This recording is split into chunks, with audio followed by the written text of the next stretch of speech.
오늘 말씀은 마태복음 20장 1절부터 16절까지 말씀입니다. 오늘 말씀은 마태복음 20장 1절부터 16절까지 말씀 보겠습니다. 어, 일단 19절 말씀, 어제 말씀하고 계속 이어지는 말씀이죠. 어제 주일 말씀인데 어제 그 19장에 한 청년이 예수님에게 와서 물어봤죠. 영생을 얻기 위해서 천국에 가기 위해서 무엇을 해야 합니까? 라고 물어봤습니다. 지금 19장과 20장에서 계속 알려주고 싶으신 것이 바로 천국이에요. 우리가 원하고 있고 소망하는 천국, 사람의 관점에서의 천국이 아니고 하나님이 말씀하신 진짜 천국의 모습을 계속해서 말씀을 통해서 알려주고 싶으신 거죠. 지금 어제 청년의 그 질문에 예수님께서 답하시길 너가 갖고 있는 모든 것을 팔고 가난한 사람에게 나누어 주고 와라고 대답을 했어요. 청년이 말씀을 청년이 이 말씀을 나름 다 지켰지만 이웃을 향해서 악하게만 하지 않았을 뿐이지 사랑까지 가지 못했던 것을 어저께 우리가 말씀을 통해서 보았습니다.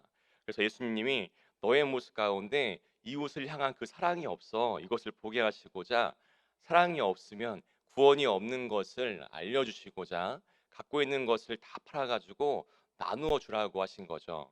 그래서 청년이 알겠습니다라고 이야기를 하면 참 좋았겠는데 그렇지 못하고 근심을 하면서 돌아갔다라고 말씀하고 있어요. 왜냐하면 청년에게 무엇이 많았습니까? 재물이 재물이 많았기에 그러니까 부자였던 거였죠. 그래서 예수님은 어제 말씀에 부자가 천국에 가는 것이 어려워라고 말씀하셨고 이 모습을 다 지켜보고 있는 옆에서 다 보고 있는 예수님의 제자가 그냥도 아니고 몹시 놀란 거예요. 자기들이 생각하고 있는 그 천국의 모습은 세상의 관점이었던 거죠. 쭉 이 예수님과 함께 있어 보니까 예수님이 막 기적을 막 일으키는 것을 다 보았겠죠. 옆에서 보고 정말 세상을 통치할 수 있을 분 같이 보였을 거예요. 그러면 한 자리씩 차지할 생각을 갖고 있던 거죠.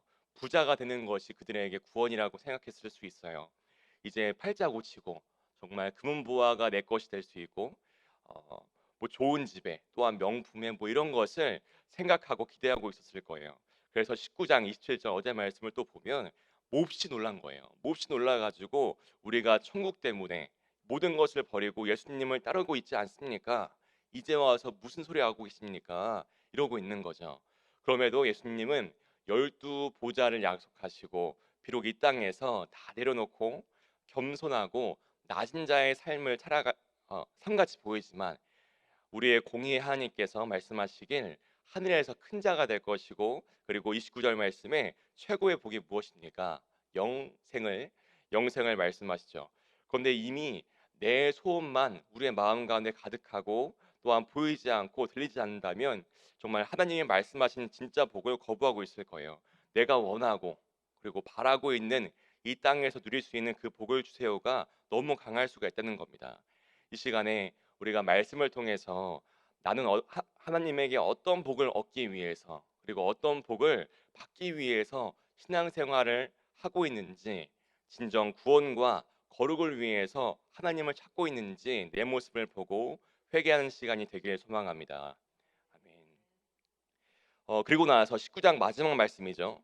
30절 말씀에 먼저 된 자가 나중되고 나중된 자가 먼저 될 것이다 라고 말씀하시면서 이야기가 끝나는 것 같지만 20장으로 오늘 말씀으로 연결되어지는 겁니다. 아직 하나님 나라를 이해하지 못한 제자에게 말씀하세요. 천국은 말이지 이러면서 20장 1절 말씀이에요.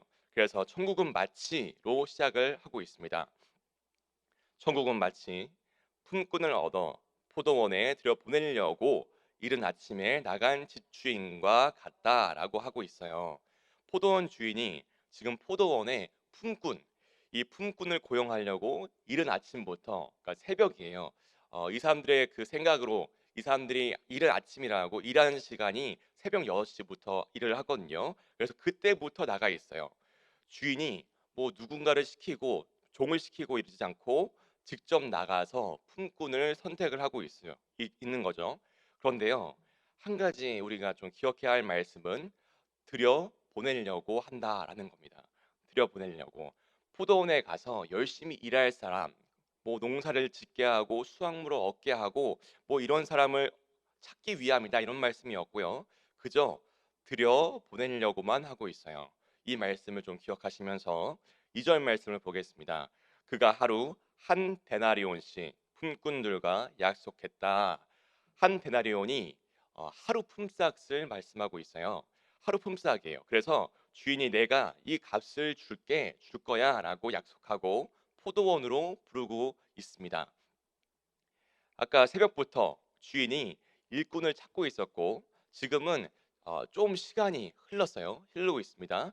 이 3절 말씀을 보면요. 제3시라고 되어 있죠. 제3시가 우리 시간으로 오전 9시인 거예요. 아까 새벽 6시부터 지금 9시까지 한 3시간이 흘렀습니다.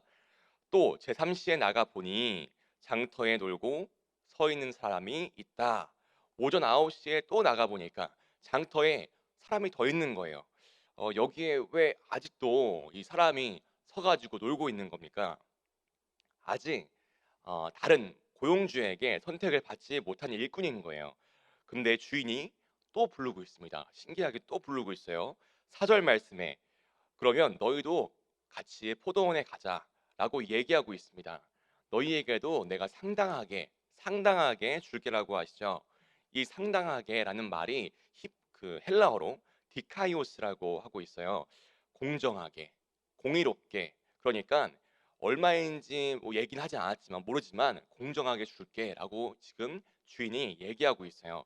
아마도 품꾼 입장에선 하루 일당을 다 받지는 못하지만 그래도 어느 정도는 받을 수 있겠다라는 기대를 가지고 아마 따라갔을 것 같아요. 뭐 그래도 정말 감사한 일인 거죠. 왜냐하면 이분들은 하루 일하고 뭐 하루 벌고 정말 먹고 사는 삶이기 때문에 시간이 조금 지났음에도 불구하고 조금 받는다고 해도 그냥 선택을 받는 것 자체가 감사한 거예요. 너무 귀하고 감사했을 거예요. 이제 이것을 가지고 집에 간다면 이 하루의 그 품삯을 가지고 집에 가면 먹고 살 수가 있는 거죠. 계속해서 5절 말씀을 보니까 제6시와 그러니까 우리 시간으로 12시인 거예요. 그리고 제9시 오후 3시에도 또 나갔어요. 나가서 똑같이 누구 찾고 있습니까? 품꾼. 네, 이 일꾼을 부르고 있어요. 3시간 간격으로 부르고 있는 것을 볼 수가 있는데 6절 말씀에 제11시에도 우리 시간으로 오후 5시가 되었습니다. 나가 보니까 서 있는 사람이 또 있어요.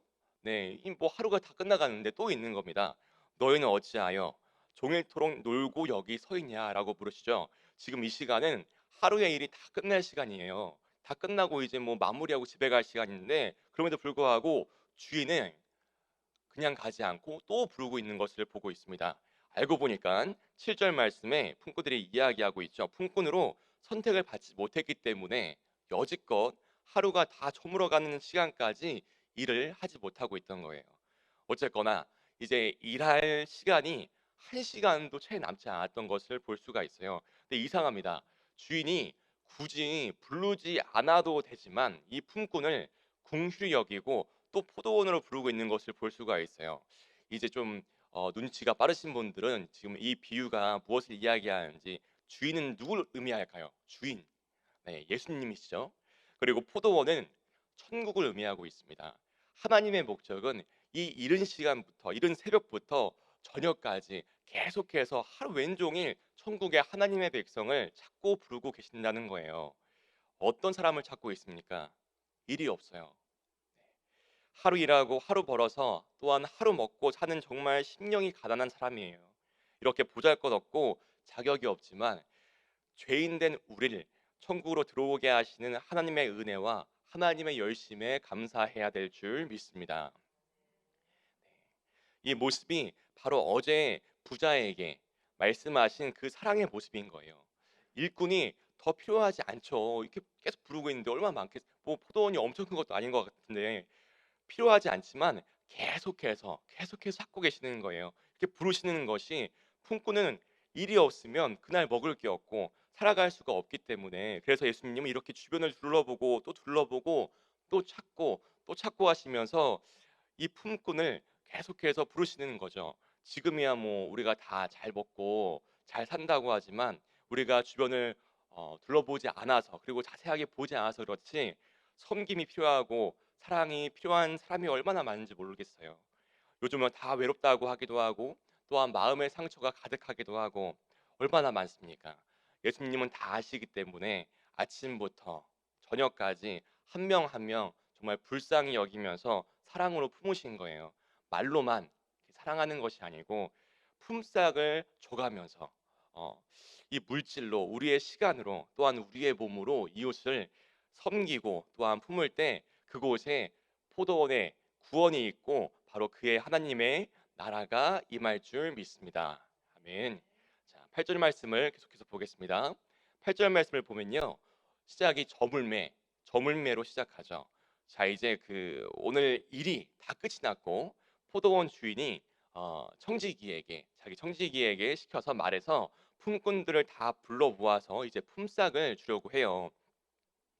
그런데 특이한 것이 처음에 온 사람이 아니고 처음 온 사람부터 품삯을 주는 게 아니고 나중에 온 사람부터 품삯을 주라고 하는 거죠. 그래서 나중 온 자가 품삯을 받고 자 이제 뭐 그 봉투를 까봤겠죠. 그런데요 얼마가 들어 있습니까? 얼마가 들어 있어요? 9절 말씀에 보면 제 11시에 그러니까 오후 5시부터 일한 사람이 아마 1시간도 일하지 못했을 것 같아요. 뭐 일을 준비하기도 했을 거고 또 일을 뭐 배우고 하다 보면 뭐 얼마나 일을 했겠습니까? 그냥 오늘 1시간도 일을 하지 못하니까 그래도 좀 열심히 일을 해 가지고 다음 날 오늘 좀 그 주인에게 잘 보이면 내일 또 불려질 수가 있기 때문에 이런 기대를 가지고 이런 기대만 조금 갖고 있었을 텐데 삭스를 받은 거예요. 그럼 뭐 조금 들어 있겠거니 했는데 얼마를 받았습니까? 한 데나리온을 받았습니다. 이 사람은 얼마 받는지 알지도 못하고 여기 와 가지고 일을 한 거예요. 근데 세상에 그 한 데나리온을 받았기 때문에 너무 기쁘겠죠. 너무 기뻤을 거예요. 너무 감사했을 거예요. 그러니까 10절 말씀에 이제 먼저 온 사람이 속으로 무엇을 하고 있을까요? 기대를 막 하고 있는 거예요. 품꾼들이 모여 가지고 수군수군하고 있을 겁니다. 야 여기 그 사장님이 정말 통이 크시구나. 어, 내가 조금 더 일찍 왔으니까 조금 더 이 품삯을 조금 더 받지 않을까 이렇게 했겠죠. 그런데 10절 말씀에 얼마를 받습니까? 말씀을 보니 먼저 온 자들이 와서 더 받을 줄 알았더니 그들도 한 데나리온씩 받은지라 받았다라고 성경은 이야기하고 있습니다.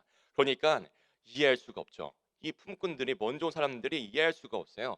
세상의 법칙으로 비교해 봤을 때 분명히 내가 일을 더 많이 했기 때문에 훨씬 많이 했죠. 많이 했기 때문에 1시간도 일하지 않았던 저 사람하고 똑같이 받는 게 납득이 안 됐을 거예요. 납득이 안 되는 거죠.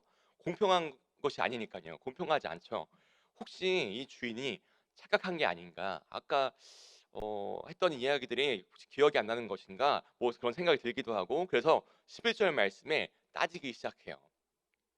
이보시오 뭐 주인 양반 이러면서 내가 더 일을 많이 했는데 어떻게 똑같이 이 일당을 받습니까? 하고 12절 말씀에 하루 종일 일하고 정말 덥기도 하고 정말 더워서 혼이 났는데 그럼에도 내가 꾹 참고 일을 했건만 이게 뭡니까? 라고 이제 원망을 하기 시작해요. 사실은 말이죠. 이 먼저 이 새벽부터 일한 이 사람은 3절 말씀에 위에 3절 말씀을 다시 보면요. 장터에서 놀고 있는 사람이었다라고 성경은 설명하고 있어요. 장터에서 놀고 있는 사람이었다. 자, 처음에 뽑힌 사람도 장터에서 선택을 받지 못하고 계속 놀고 있을 사람이었던 거예요. 그러니까 새벽부터 이 뽑힌 품꾼도 품꾼의 자격이 약간 좀 없어요. 부족해요. 실력이 없었고 보잘것없기 때문에 뽑히지 않을 사람이었어요. 그럼에도 그저 주인이 선택했기 때문에 그저 주인이 뽑았기 때문에 오게 된 겁니다. 주인의 전적인 뭐예요? 은혜인 거예요. 만약에 자격이 있고 정말 실력이 있고 이러한 사람만 포도원에 부른다고 하면 우리가 어떻게 포도원에 갈 수가 있겠습니까? 앞장에 봤던 이 부자 청년만 봐도 율법을 아주 잘 지켰죠. 그런데요, 천국은 말이죠. 내가 선한 일들을 해서 가는 게 아니고, 내가 잘났기 때문에 가는 게 아니고, 내가 헌금을 많이 하고 또한 봉사를 많이 해서 가는 게 아니고, 하나님이 들여 보내주셔야지만 갈 수가 있는 것을 말씀하고 있습니다. 우리도 어찌나 연약하고 부족합니까? 그럼에도 하나님은 아무 조건 없이 아무 자격도 없지만 우리를 부르시고 구원하신 거예요. 우리가 나중에 온 자하고 다름이 없는 겁니다. 부족하고 실력 없고 가진 게 없고 능력이 없지만 우리를 핏값으로 사신 예수님의 은혜로 말미암아 우리에게 천국의 시민권을 주시고 포도원으로 부르신 줄 믿습니다. 아멘. 그렇기 때문에 우리가 예수님을 먼저 믿은 것은 하나님의 은혜인 거죠. 맞죠? 먼저 새벽에 뽑혀서 그 일할 사람이 처음에는 얼마나 정말 기쁘고 감사했겠어요. 근데요, 왜 감사가 없어졌습니까? 왜 감사를 잃었을까요? 그날따라 뭐 너무 더웠기 때문에 짜증이 나가지고 감사를 잃었을까요? 감사가 없어진 것은 비교하기 때문에 그런 것 같아요. 비교하기 시작하면서부터 그들이 감사가 없어진 거예요. 하나님은 분명히 이 최고의 복인 영생을 주셨음에도 불구하고 우리가 감사가 없어진 것은 비교하기 시작해서 그래요. 특히나 무엇을 비교했을 때 그럽니까? 이들이 품삯을 받기 전까지 아무 얘기 없었어요. 비교할 때 정말 그 구절 말씀을 보면요. 더 받을 줄 알았다. 물질인 거죠. 더 받지 못해서 더 많은 물질 때문에 혈기가 난 것을 볼 수가 있어요.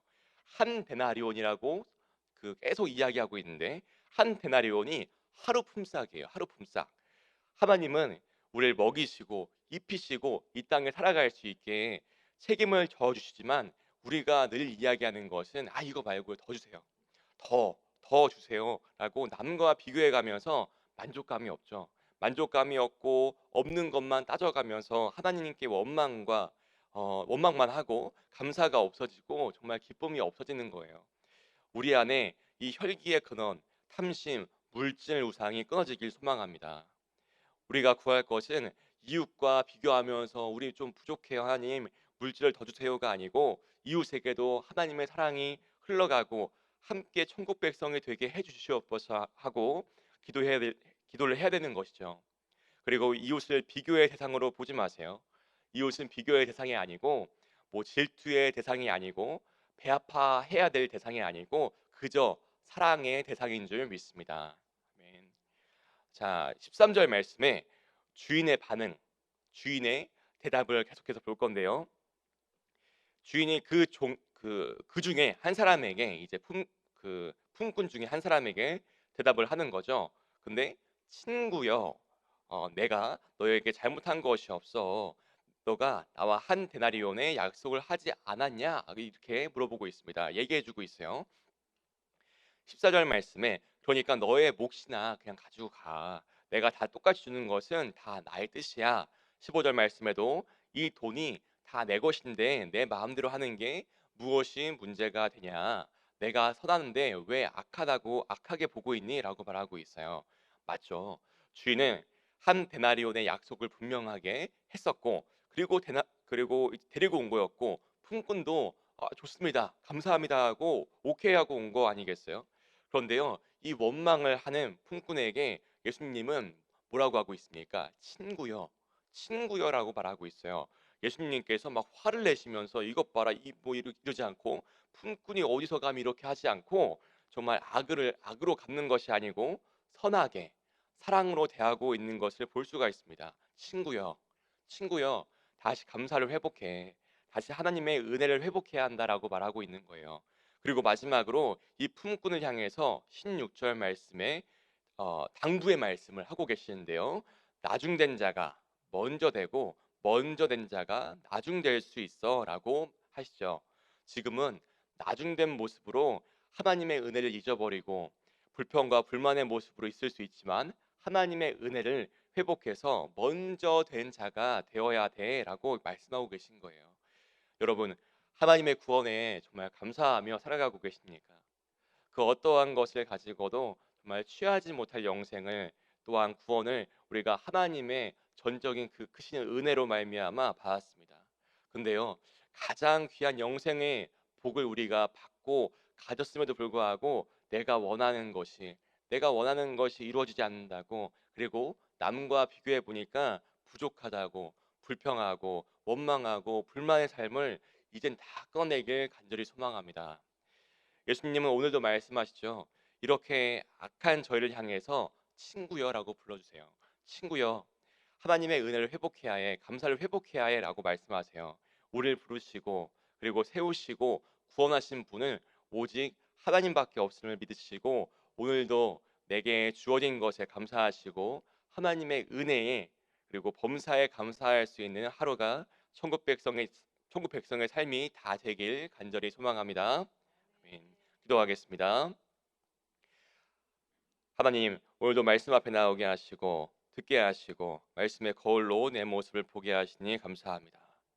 예수님을 믿고 구원에 감격하면서 아버지의 은혜에 그저 감사하고 기뻐할 때가 언제인지요. 이제 우리가 감사를 잊고 불평과 불만의 마음과 입술로만 살아갔음을 회개하오니 용서하여 주시옵소서. 내게 없는 것에만 집중하지 않게 하시고 불평하지 않게 하시고 이웃을 바라볼 때 비교의 대상이 아니고 사랑의 대상으로 볼 수 있게, 그래서 하나님의 사랑이 저희를 통해 흘러갈 수 있게 도와주시옵소서. 말씀을 듣고 교회의 문을 나가면서 다 까먹지 않게 하시고 말씀을 듣고 이해를 하는 데서 끝나지 않게 하시고 오늘 말씀을 살아내어서 우리의 삶에 하나님의 나라를 세울 수 있게 함께하여 주시옵소서. 특별히 두 분 목사님이 라오스 선교 중에 있습니다. 영육간의 강건함을 허락하시고 밤이나 낮이나 늘 동행하여 주셔서 피곤치 않고 성령께서 주시는 그 새 힘을 가지고 말씀을 증거하고 천국 복음을 전하고 올 수 있도록 도와주시옵소서. 예수님의 이름으로 기도하옵나이다. 아멘.